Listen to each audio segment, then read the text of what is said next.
At the outset, I would like to offer my humble pranams at the lotus feet of our most beloved Bhagavan. Although we may not be aware of it, or even if we are aware of it, not acknowledge it, nor a blade of grass can move unless he so wills it.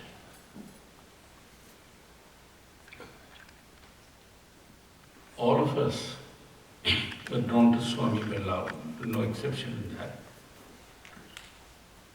And almost everyone was so dazzled by the form that we hardly paid attention to two things.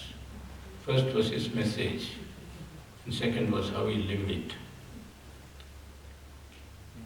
Krishna refers to this in the Gita and says that physical radiance of the avatar distracts people, and then they forget why I have come. The time has come when we have to ask ourselves, what was the purpose for which Swami came? It's the same old purpose, which is to help us follow the path of Dharma. The path of Dharma has always been difficult to follow, and in this, the Kali age, it has become very difficult to follow, largely because we find it too inconvenient. So today, like Al Gore did for climate change, I am going to speak the inconvenient truth. But I am going to soften it by using Swami himself as the basis for my talk.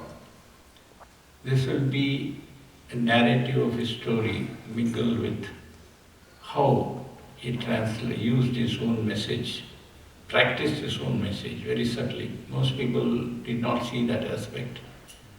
But all along, he was following his own message. In the Gita, Krishna says, "So Arjuna, I am the Lord, I have no duties, you have duties.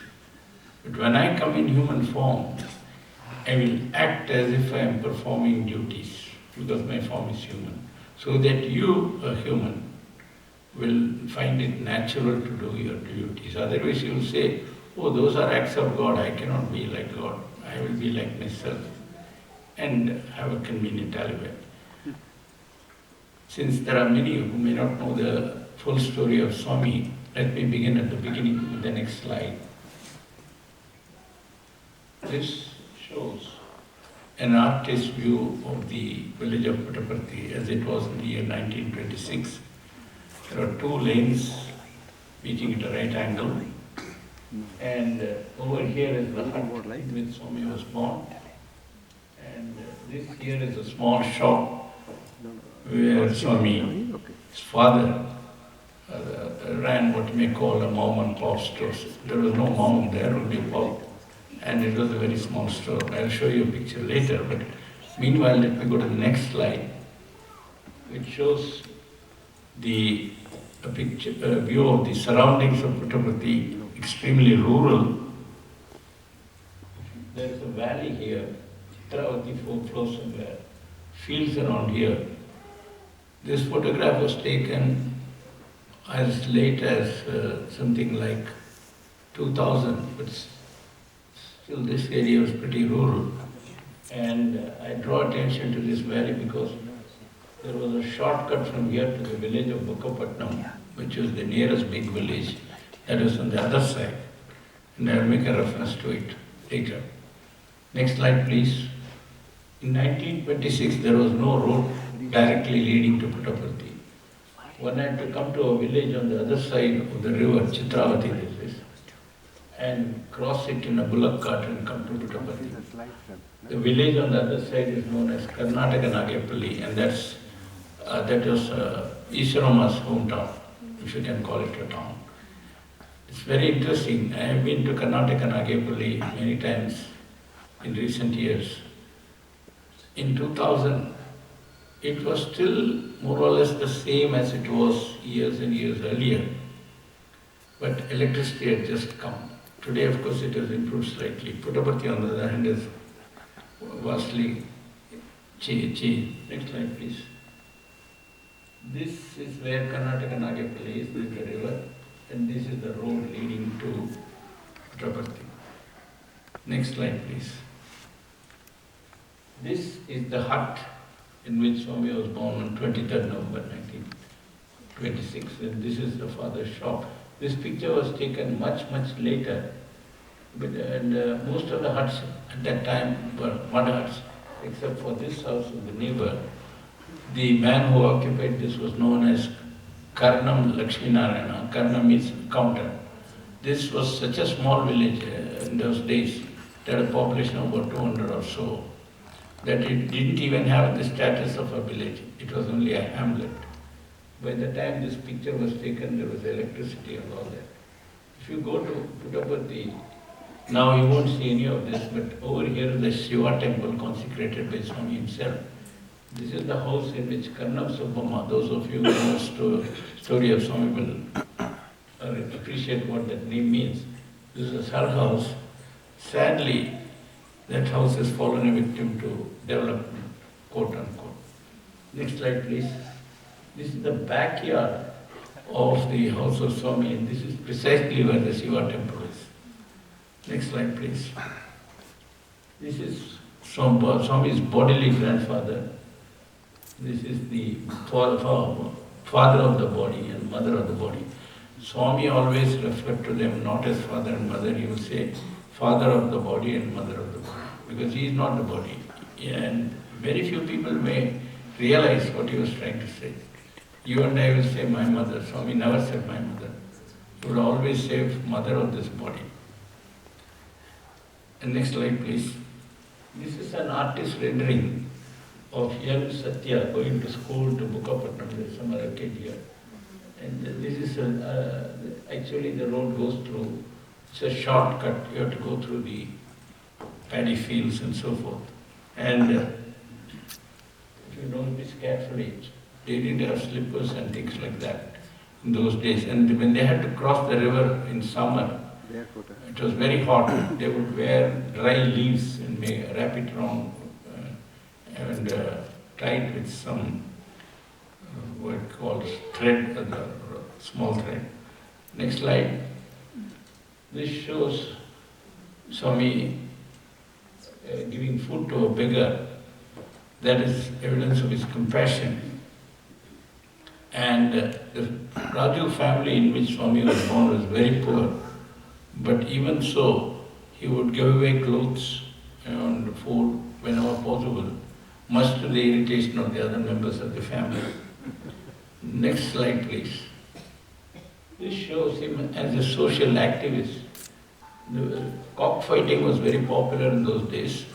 Basically, as it was in many other parts of the world, they would take two cocks, feed them with alcohol so that they get inebriated, tie sharp knives to their legs and let them go at each other. And there would of course be betting. And Sathya put an end to it. He said this is a cruel sport. The villagers were very angry because who is this little brat to come and tell us what we should do? So they went to the grandfather and complained. And he said, look, this boy may be looking young, he is wise beyond his years. Don't question him, just follow him. I know about him. That is Kondamaraju. Kondamaraju was poor, but he was respected because he was a sort of very honest man and also wise. Not in terms of what you call politics or things like that, but spiritually he was wise. And in those days, age and wisdom got respect, and so the people sort of obeyed what Sathya had said, although grudgingly. Next slide. This is the Swami's hut, and this is the next house. This is Karnam Lakshminarayan. And he had very bad habits, one of which was smoking. And his wife told Sathya, you go and advise my husband. She dare not do it, but she used Sathya. And Sathya did it. And man didn't like it for two reasons. Three reasons. First of all, this was a young kid. Secondly, he was poor. And thirdly, he was an upper caste and this boy belonged to a lower caste. Nevertheless, there was a sort of personal aura about Swami and he had to obey. Next slide. It shows another side of his social activism, if I may put it. Sathya was himself studying in the Venkataraman school, but he ran a class for young adults, shall I say, of course. These were many years older than him. They had no schooling because they were all poor. And there was no classroom. And he is trying to teach them the alphabet on the sand. They didn't have money even to buy a slate. So what he told them was, cultivate fruits in your backyard, grow papayas, sell them. And when you get that money, you can buy a slate. In those days, a slate was a granite slab with wooden frame. And you wrote on it something that can write on granite. It was called slate. And this is the way he promoted adult education. So he was engaged in seva right then. The Venkataraman school was too small for Swami, although he excelled. It was not a good enough school. Sathya had two elder sisters, and the oldest among them, and also brother was the oldest of the siblings. His name was Seshmaraju, and there were many years separating Swami and Sathya. Seshmaraju by that time had passed high school and went to a place called, was about to go to a place called Kamalapuram. I'll show you a map a little later, where he was to undergo training as a teacher. That school in Kamalapuram had a program to train teachers. By this time, Seshmaraju was married. And he told his father, look, this boy is brilliant. I will take him with me. I will put him in the same school where I am getting trained as a teacher. That's a good school. And this way, he can work his way through the school, college and university. And after that, he can get a very good job. And after that, we will stop being a poor family. He will lift us all out of poverty. That was his dream. So he took young Sathya with him to Kamalapuram.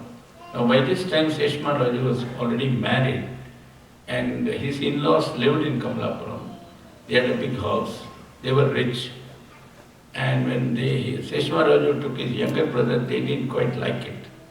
They had to tolerate the son-in-law who commanded some power. But son-in-law's brother, well, we'll fix him. The mother-in-law of Seshmaraju decided to treat Sathya as a servant. He was only about 10, 11 years old. So one of the jobs, he had to do a lot of household duties and study. And he excelled and won the admiration of everyone, classmates, schoolmates, teachers. One of his jobs was to fetch drinking water every day. Now Kamalapuram was one of those places in India where the groundwater is of low quality. They don't have taps and like you have here. People don't know where they get the water from. Children think the water comes from the tap, just as children think milk comes from a bottle. They don't know about cows. So they take them to farms. I know about this many years ago. Now it must be they will probably are wondering why doesn't the milk come out of the iPad or cell phone. Somebody will write an app and you press that, it'll ask you, do you want milk with fat or skim milk? Anything is possible in this world.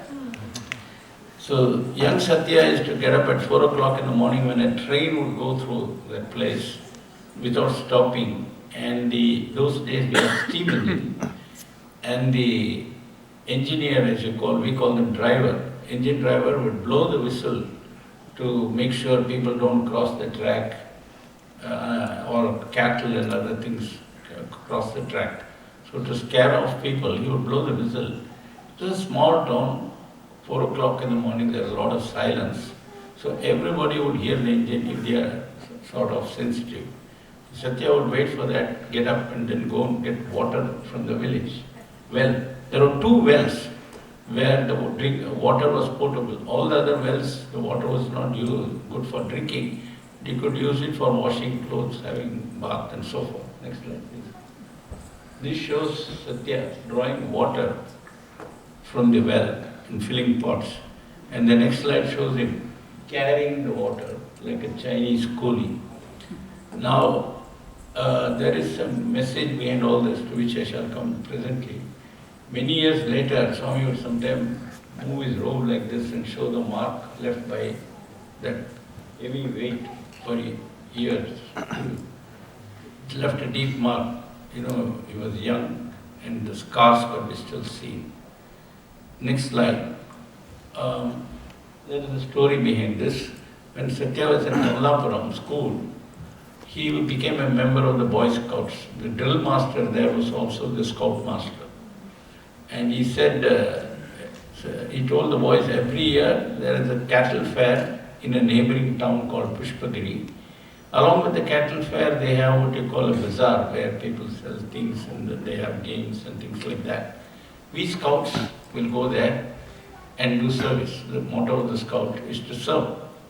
So he told all the scouts, get ready, get your uniforms. We will go by bus one day before the cattle fair, and serve there till the fair is over and then come back. The drill master told Sathya, you are of course coming because you are the leader. Sathya said, yes, I will come.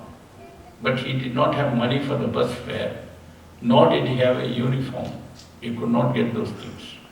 So what he did was, when the boys assembled and left by bus, he just sort of did not make his appearance and instead walked all night and went to that place with some little cash in his pocket. And there, he served like all the others. And you can see the cattle there and some of these merry-go-rounds and what have you. And here is the temple of Pushpagiri. Now, when it came to meal time, again Sathya would disappear because he had very little money to buy food. What he would do was, with little money he had, he would buy some snacks and eat it. That's all, and drink a lot of water to fill the stomach. And one day the master became concerned and said, Sathya, we don't see you. Where do you go? Have you really eaten as you say? He said, yes, smell my hand. And when they smelled the hand, sure enough it smelled of food. But he could do all those, what you call, leelas. And on the last day, when the camp was over, the drill master said, boys, we have some time before we catch the bus. Those of you who want can go and buy some trinkets or any souvenirs to take with you. And Sathya went and bought some flowers for his sister-in-law, that is wife of Seshmaraju. She was expecting a baby. And in the Indian tradition, it is people offer flowers and fruits and things like that to an expectant mother. Now, he walked back and went home. Next slide, please. And he offered them to his sister, who was furious that Sathya went away to the camp without telling anybody. She simply flung the flowers away. And later she told her husband, Seshmaraju, next slide please. And he punished Sathya by beating with a ruler. In those days we had a wooden rod about an inch in diameter, and we called it a ruler because to draw lines on paper, one would just put it and roll it and draw lines with a pencil, hold it, draw a line, then move it, draw a line. So it's called a ruler. But teachers often use the ruler to punish And this man was training to a teacher and decided to get some practice at home and beat young Sathya. Sathya had to bandage his hand because it was injured badly. Just at that time, Seshma Raju's wife delivered and the child died immediately after birth, infant mortality. That is very common in India. So Seshma Raju, it was his first child, he sent a telegram to his father and his father came immediately to console his son. And when he saw the bandage in Satya's hand, he asked Sathya, what happened? And Sathya gave a very evasive reply. But father was very concerned. There was a lady in the next house who managed to get the attention of the father and told him privately, don't keep your son here, take him away. He is being ill-treated and that thing in the hand is due to the beating he got from your son. He beat him so cruelly. Why are you keeping him here?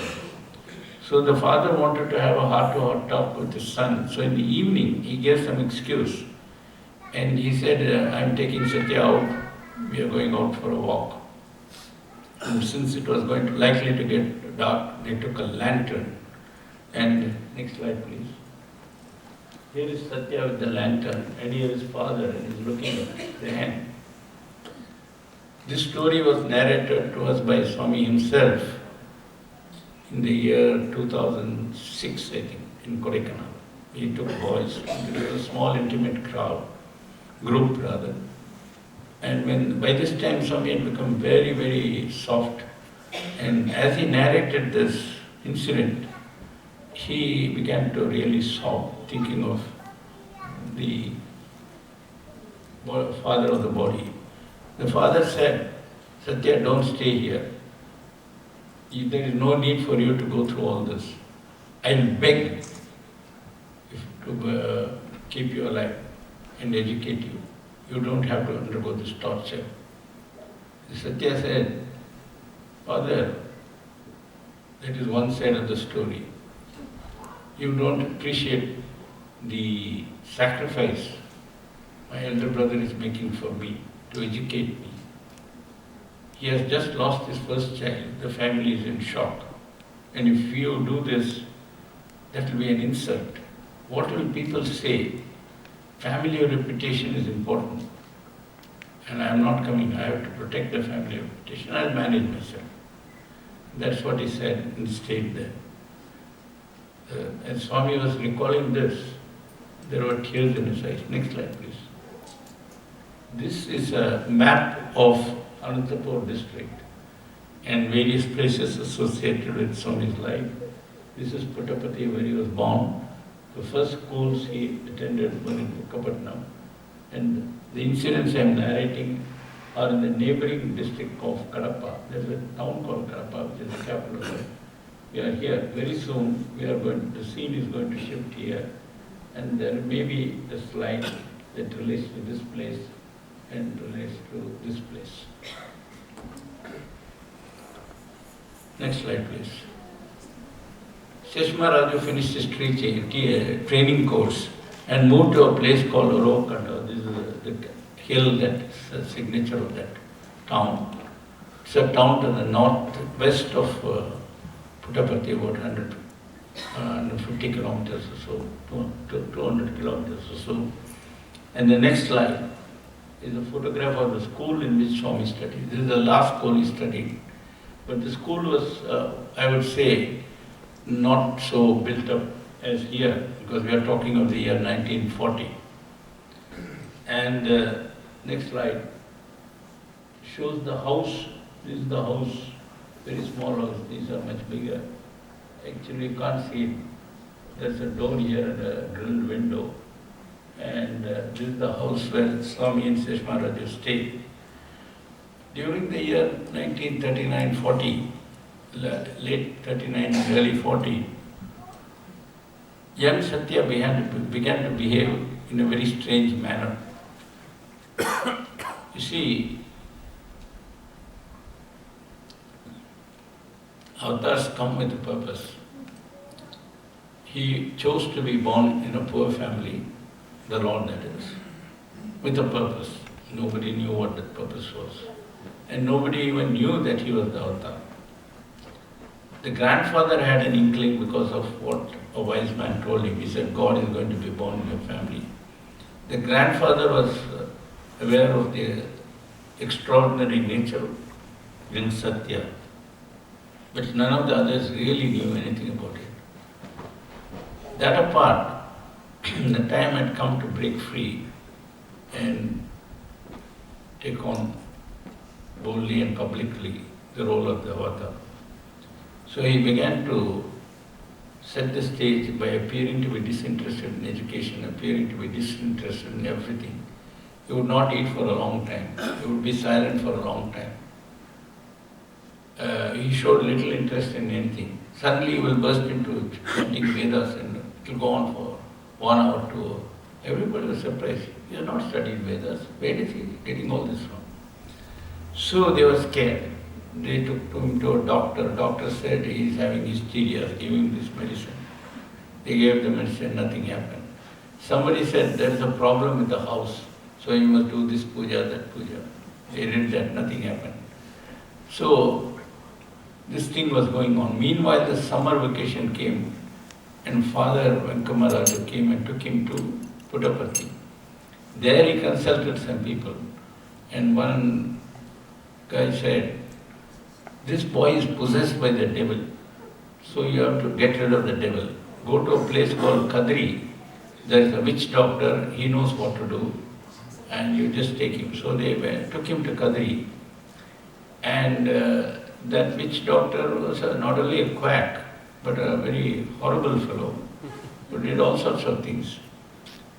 And when the first thing was he killed an animal, and made Sathya sit and made a circle in blood, poured blood all around.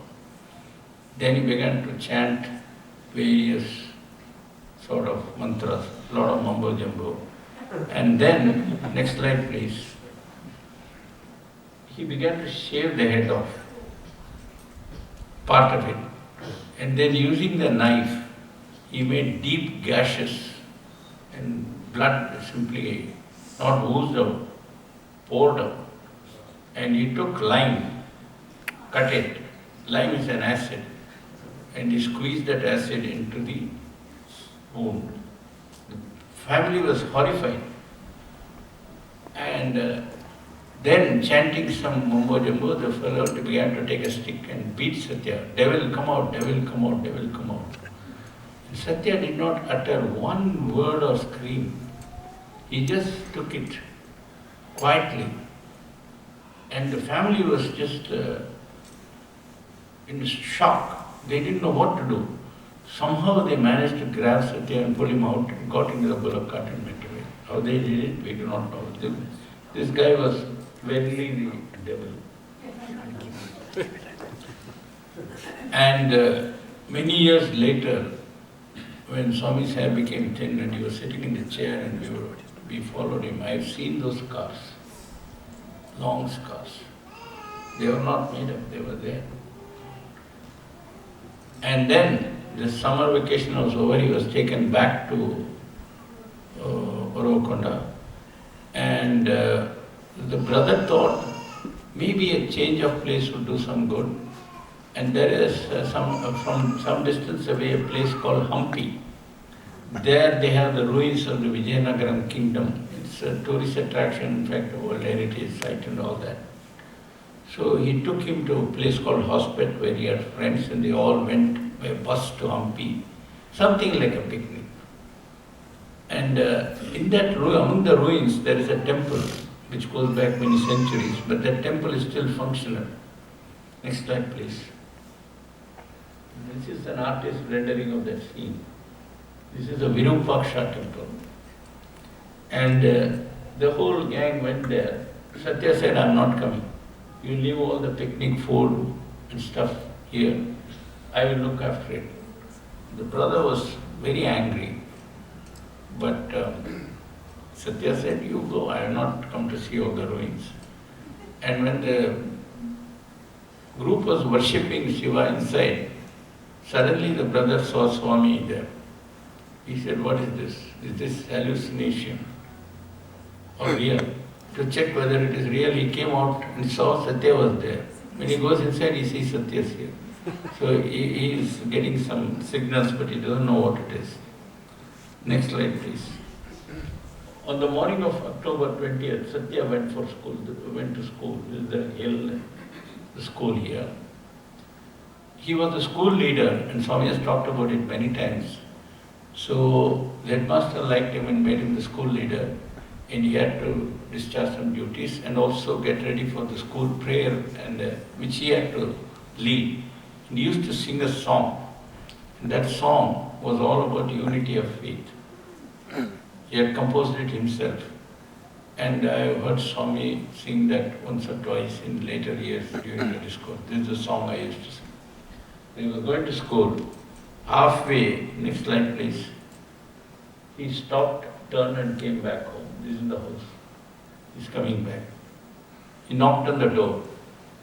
The brother opened. Next slide please.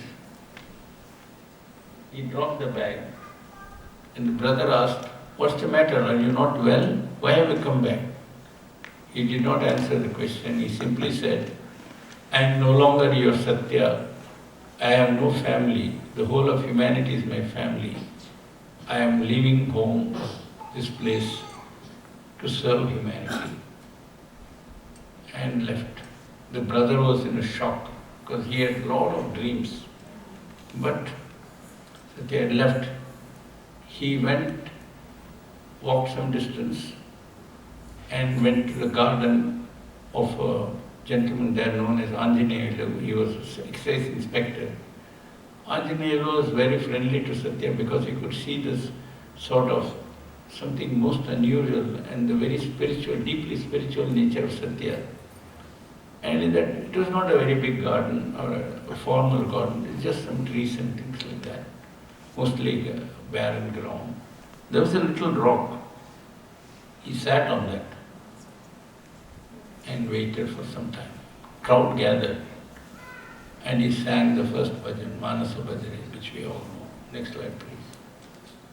These are pictures taken in Orokonda around that time, 20th October 1940. Most people do not appreciate what that means. World War II began on 3rd September 1939. On 1st September 1939, Hitler invaded Poland. And on 3rd September, England, France, and many other countries declared war against Germany. America did not enter the war till after Pearl Harbor. But since Britain had declared war, all the countries that belonged to the British Empire and Commonwealth were automatically involved in the war, and that included India. Hitler in no time conquered the whole of Western Europe, France, Belgium, Holland, Denmark. And from France, his planes were bombing London every day. Those of you who know history of Second World War might have heard about the London Blitz. 200 to 500 bombers would come. They were not big, but each would drop a bomb. Imagine 500 bombs being dropped. 50-pound bombs or whatever. So whenever the bombs came, there would be air raid warning and people would go underground and take shelter. Many of them used to run to the nearest, what we call, railway station. They had this underground railway station to hide there in the tunnels. And young Sathya had left school and said, "I am going to save humanity." The big powers were not able to stand up to Hitler. Nobody understood any of these things, did not place it in context. Even today, the people who rubbish Swami do not understand where he came from and with what resources he has done, what he has accomplished. Next slide, please. To get back to the story, Sathya stayed in Anjaneyulu's house, he did not go back. And his elder brother sent a telegram and the father and mother came. And the mother, after hearing what Sathya said, was very disturbed and anxious. She thought he was going to wear what you call saffron robes, become a monk and wander all over India, sannyasi. So she said, "Look, I don't care what you do. You just come back to Puttaparthi and live there. I want you near me." Rest I won't ask you anything. Swami gave her the promise, went back to Puttaparthi and lived there till the end. Next line, please. So, Sathya no longer was there, he had disappeared to history. In his place there was Sathya Sai Baba, Sri Sathya Sai Baba. That's how he came to be called. I skip over some incidents where he revealed himself as Shirdi incarnated. Those stories are well known to those who have read Kasturi's books. But let me catch up on what followed with the help of this slide, which shows the gentleman in the next house. This is the person who was advised not to smoke. This is his wife Subhamma, who loved Swami from day one. Their house was next, and there was a window upstairs from where you could look down back to the courtyard. I have looked there from there, but now there's a Shiva temple there in that courtyard. And though she belonged to a higher caste, she secretly showed a lot of affection and love for Sathya by giving him sweets and things like that. Which Sathya artfully did because he didn't want her to get into trouble. In those days, if there was something like Jim Crow, shall I say, in India. Those of you who know American history probably know what Jim Crow is. She didn't have any children, so he married another wife, Kamalama. Karnam was his title. And for some time after he returned to Puttaparthi, Sathya had to, Swami, now he was Sathya Sai Baba, Swami had to use Subhamma's house as his mandir. It was very inconvenient. She said, come here in the morning and go at night to your hut. So he would go there, he would take his bath, and they gave him a room which was what you call office, interview room, everything. People would come from anywhere and everywhere. Subhamma would cook for all of them. Swami has made so many references from morning to evening. This went on day after day and he was getting very uncomfortable. So he used to make trips to various places just to give relief to Subhamma. But he had to come back. So in 1943 or so, he said, enough of this, just went across the river and began to live in a cave in a place known as Janakampalli. Subhamma was devastated. But there was no way of persuading Sathya to come. So every day she would take food for him. She would go 2 miles and carry a lot of food morning, evening. And Swami has made reference to that so many times. Amazingly, there's a parallel to that in the life of Shirdi Sai Baba. He too went away from Shirdi for a while and Lakshmi Bai used to bring him food. Then one day Subhamma said, listen, this must end. I have a plot of land near the river. There is a hut. You come there and live. You don't have to be in my house. I'll bring you food. Swami agreed. He came there. But the villagers, many of the villagers did not like Sathya. They said, who is this young kid who is trying to say I am God? So they tried to set fire to the hut. And then, of course, rain miraculously came and put out the fire. But now Subhamma was very concerned. Meanwhile, her husband died. And the property came to her and her, the second wife of Lakshmi Narayana, that is Kamalama. They both said, let us give this land to Swami. We cannot build a house, we don't have money, but let us at least give the land. They gave it to Swami. Swami said, no, I don't want any property. Very few people realize that Swami really had no property till then. All he had was his dress. Everything else, he said, belongs to the trust. Now at this time there was no trust. So what they did was they created an association called Sathya Sai Bhajan Mandali. And the father became the manager. The land was registered in the name of that Sathya Sai Bhajan Mandali with Venkataraman as the manager. The trust, original trust deed exists. And it was re-registered later and I have seen a copy of that. It's available in public domain. That is where a tin shed was built. Next slide, please. This is the tin shed. This hill is not close to there is more than a mile away, at least. This is in the part of the ashram now. And that tin shed is a complex of sheds in which there was a small room for Swami and a small bathroom. And all the devotees who came to Puttaparthi just stayed in the shed. You might call it Puttaparthi Hilton. This came into existence in December 1945. And in those days, people who came stayed with Swami, and Swami would take them out to the river in the evening. Next slide, please. Small crowd. Here is the river. This is Karnataka Nagapalli, somewhere there. And in those days, devotees literally lived with Swami. And food would be cooked for all, and they all shared the same food. The Chitravati period, if I may say so, lasted from 1945 to 1950. December 1945 to November 1950. About 5 years. And during that period, Swami was not only accessible, not only did he shower love, but he also showed spectacular miracles which have been documented in many books. Next slide, please. By the way, in 1945, India was not yet free because war had just got over. War got over in Europe in May when the Germans surrendered, got over in August when Japanese surrendered after the Hiroshima and Nagasaki bombs were dropped. This is the palace of a Maharaja, not Maharaja, Raja, of a place called Sandur to the north of Puttaparthi. And the next slide shows a picture of the Raja and the Rani of Sandur. There were lots of princes in India, about 500 of them at the time of the British. And the next slide shows the Raja and Rani welcoming Swami to their house. This is how Swami used to get away, because he used to be invited by many people, royalty and all that.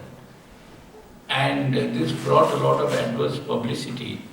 And the villagers said, this young boy is not only calling himself God, but he is hoodwinking people. Even Maharajas are falling for him. The Maharani of Mysore used to come there. And so the elder brother, whose dreams are shattered, wrote a rather strong and caustic letter to his younger brother. He said, you have ruined your career by dropping out of school, and now you are bringing a bad name to the family.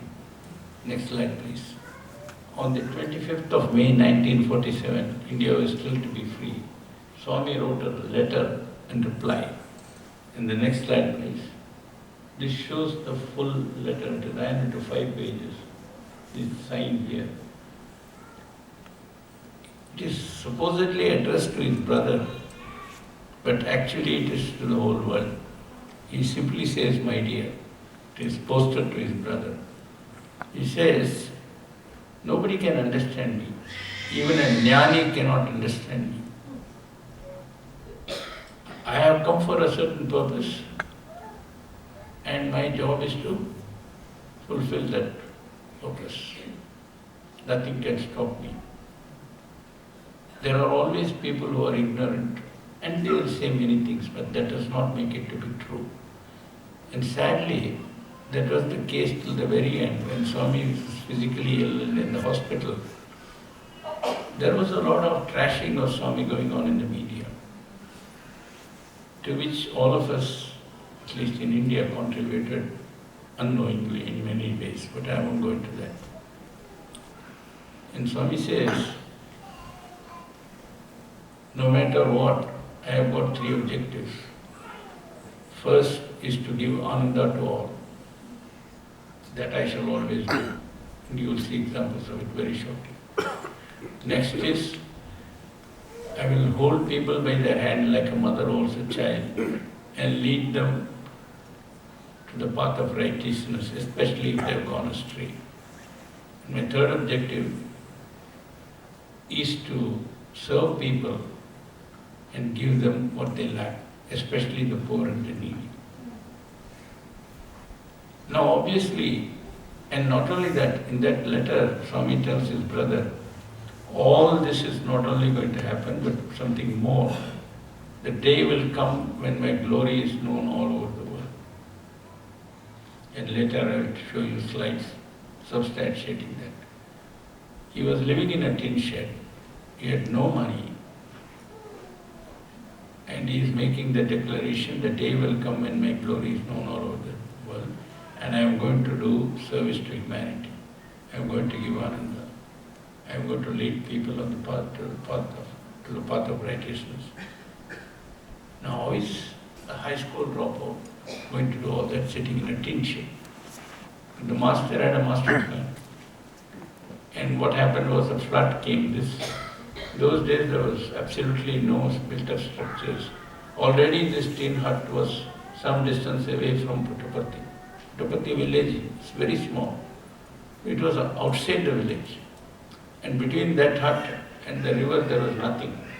Big flood came and it washed away half the tin shed ashram. Next slide please. In those days this lady known as Doddamani Sakama, she was a rich coffee plantation owner. Her husband was very rich. So she also had very extensive property, coffee plantations in the hills, in the Western Ghats, in a region called Kol. And she didn't own Starbucks, but she used to sell coffee powder. And Swami used to refer to her as Coffee Pudi Sakama. And she was very wealthy. She said, she used to treat Swami like a boy, though she worshipped him. But when she spoke to him, she would talk to him like a boy. She said, look, you can't stay here. You are going to become very famous. You need a better place. And this place is flood prone. I'm going to buy some land in an elevated spot where floods cannot touch you. And she did buy 4 acres of land in a spot far away from what was then Puttaparthi. And now the land was there. Land had to be given again to the Bhajan Mandali or something like that. But a house had to be built. And this is again where Swami's magic worked. People did it for him. They came from various occasions in life and various places and did it for him. Why? Because that was the power of his love. Merchants in Bangalore and Mysore, they supplied what you call the wooden fittings. In the forest they had carpenters, they made doors, windows, frames and all that. An engineer named Thirumala Iyengar, he came and said, I'll build. Swami said, I want this design, go to Bangalore and get it. And then they arranged for cement. Then they needed granite, bricks, blocks. So there was a big rock. Conveniently, lightning hit it and broke it into pieces. That was then cut into small pieces and brought. They needed an iron girder to support the roof. Devotees in Trichy, which is a few hundred kilometers to the south, donated it. But how to bring it there? They put it in a train and brought it up to a place called Penukonda, which is about 25 kilometers from Puttaparthi by road. There was no direct road. Okay, the girders are lying there, but you need a crane. There was a Tungabhadra project. There were a dam had been built, Tungabhadra is a river. Thirumala Iyengar was the chief engineer of that. Then he managed to hire a crane from there. That crane was actually lying in Anantapur. And they got it working and they brought it to the station and brought the girder.